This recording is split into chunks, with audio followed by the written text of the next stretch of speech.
It is a cloudy Thursday morning in Monroe, Louisiana, and we are trackside alongside the former Mopac, now Union Pacific Yard. We arrived to find local train LWB 82 building its train before departing on today's journey.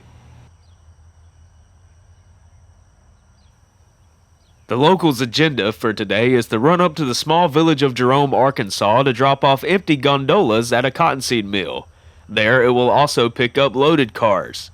Once that delivery is made, the train will return back south to proceed to switch in the town of ROUGE, Louisiana, and then after that, it will conduct interchange operations with the ALM short line. Now, if y'all know me or are just familiar with the channel, you know it's a rarity that I venture to Union Pacific Rails even though I'm only a half hour away from them. Well, as I'm sure many of you have already noticed, I am not just chasing any Armor Yellow locomotives. You'll notice that the trailing motor of this local stands out. This is one of the handful of locomotives that still wears its predecessor railroad scheme. Albeit battle-torn and faded, the famous bloody nose paint scheme of the Southern Pacific is instantly recognizable. I've grabbed a few isolated video clips and photos over the last 2 years this locomotive has been assigned to Monroe, but I've never dedicated a whole day to following this local and observing its work. Union Pacific number 1515 will lead the train long hood forward out of the yard to the north. This locomotive is a GP40M-2 that was originally built in 1969 as a standard Jeep 40 for America's first railroad, the Baltimore and Ohio. After years of serving with the B&O and later on the Chessie system, the locomotive was sold to a leasing company where the Southern Pacific would eventually acquire it. Like the rest of SP's properties and assets, it would be absorbed into the massive Union Pacific.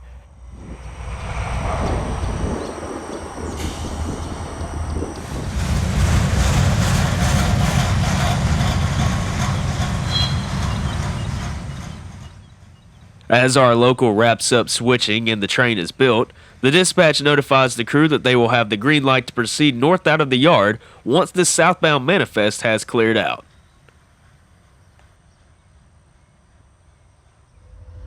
And just like that, the 82 local has a highball indication to head out of the yard.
After departing Monroe, we jump north to ROUGE to snag the 82 local racing by our cameras.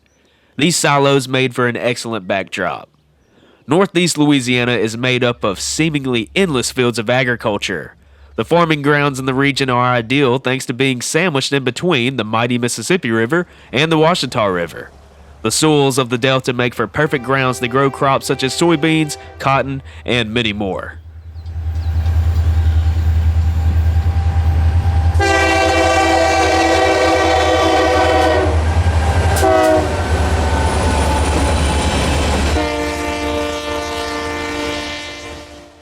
Up in the area that locals call Jerome, Arkansas, you won't find much aside from a few houses tucked behind this cottonseed mill.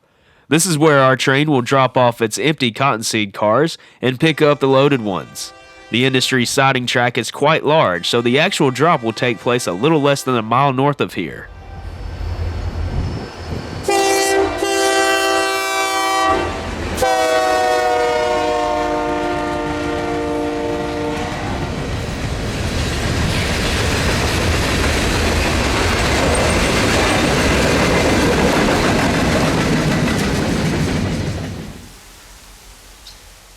A decent patch of rain had made its way to the area, but luckily I found some trees to shield me while still offering a decent view of the local making its switching moves.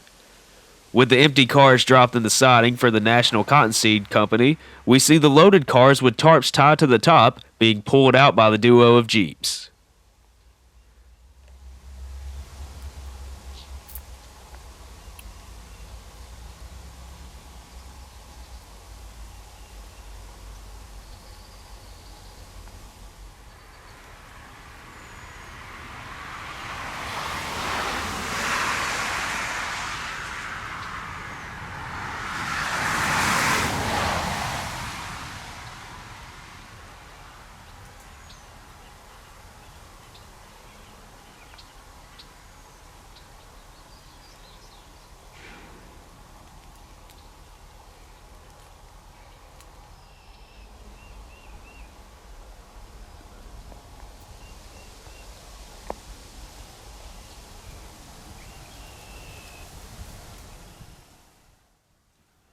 As they recouple to the rest of the train, the National Cottonseed's trackmobile is sent over to connect to the empties and pull them back to the mill. Although I've seen countless track mobiles stationed at various industries across the country, this was the first time being this close to one operating. While nowhere near as interesting as an actual locomotive, it's still pretty cool to see this machine working.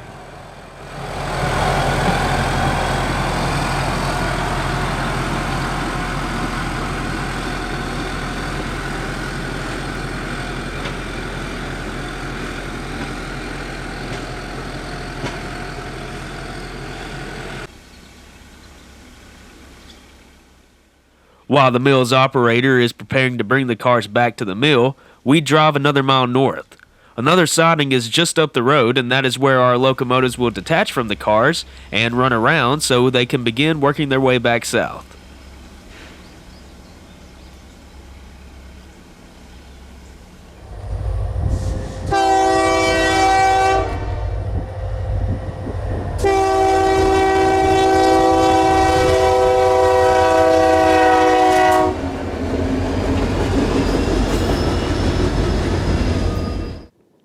Now it was time for the fun part of the chase. Our scarlet, red, and gray motor would be leading the charge back to Monroe.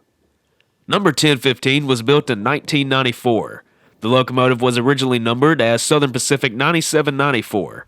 Southern Pacific and its subsidiary, the Cotton Belt, purchased the two largest orders of the GP60 locomotive, with the SP buying 100 and the SSW buying 95.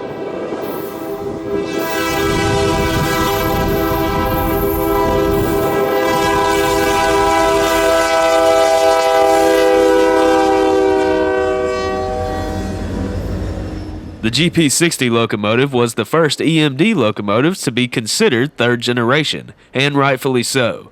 The modernization of these four-axle motors at the time was pretty impressive. Built between the years of 1985 through 1994, the GP60 featured microprocessors within the cab that replaced countless amounts of wires, electrical relays, and more.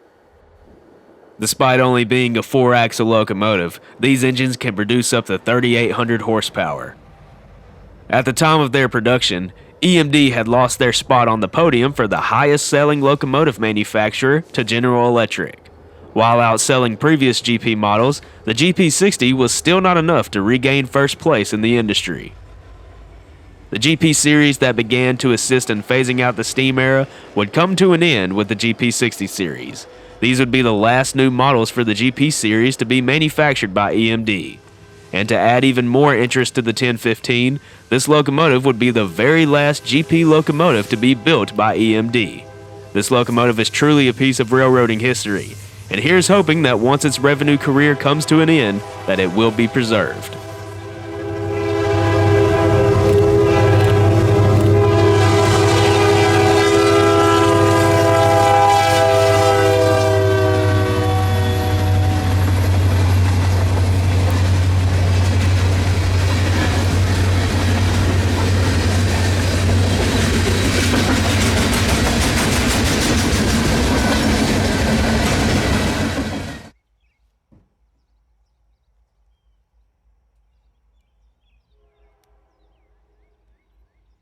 Here we see our local rolling through the curve in the small town of Wilmot, Arkansas at milepost 449 on the McGee subdivision.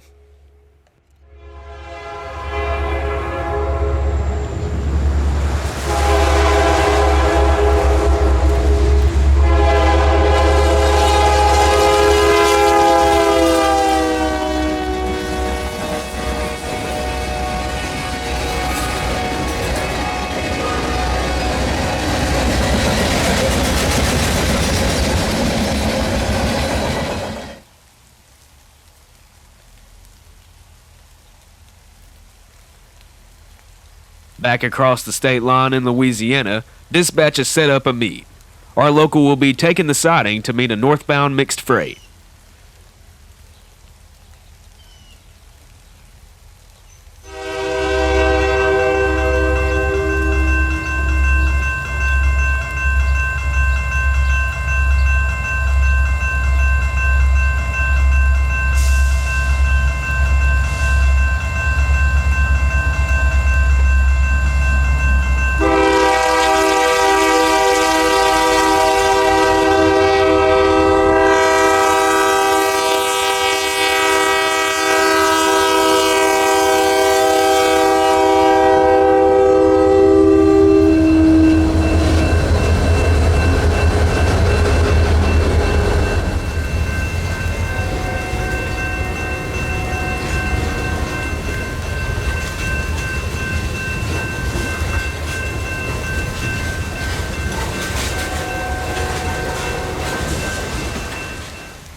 This is UP train MLIAS. Originating in the massive yard down in Livonia, Louisiana, this train is bound for the yard in East St. Louis, Illinois.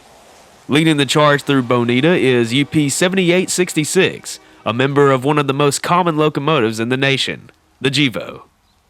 One thing I noticed is that this motor is sporting the flagless paint scheme variant with the wings still present on the nose.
As I kept working my way south, I saw that the weather was taking a turn for the worse. The rain was picking up. I'd catch the train rolling by while keeping myself and my camera equipment dry a few miles north of ROUGE.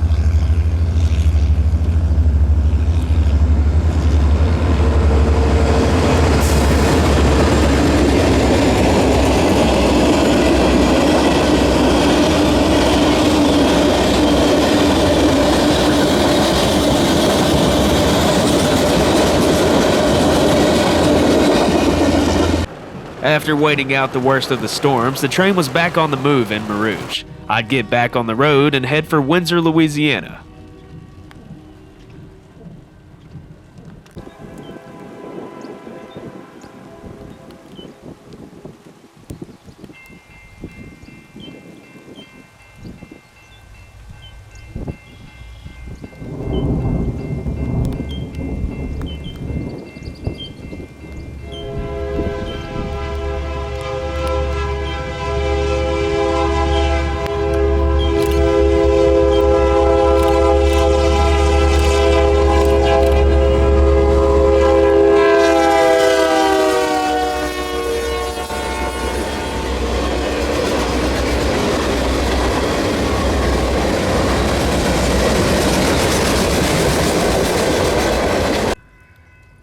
For our final shot of this successful chase, we are back in Monroe just a mile from the yard on the Vicksburg Street crossing.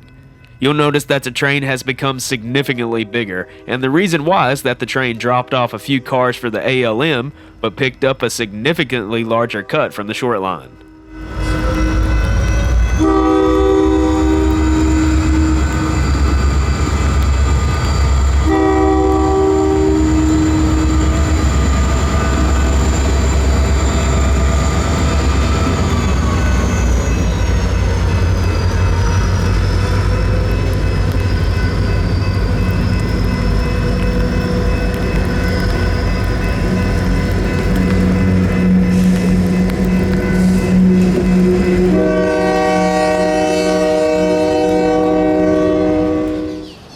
Even though my chase of the old SP workhorse had concluded, I did have one more treat heading my way. Consider this a bonus section of the video. Underneath the Highway 165 overpass south of the city, I'm awaiting an office car special to come through. The rain started to pour down once again, so I was very thankful to be under the bridge, and I even got a free truck wash out of it.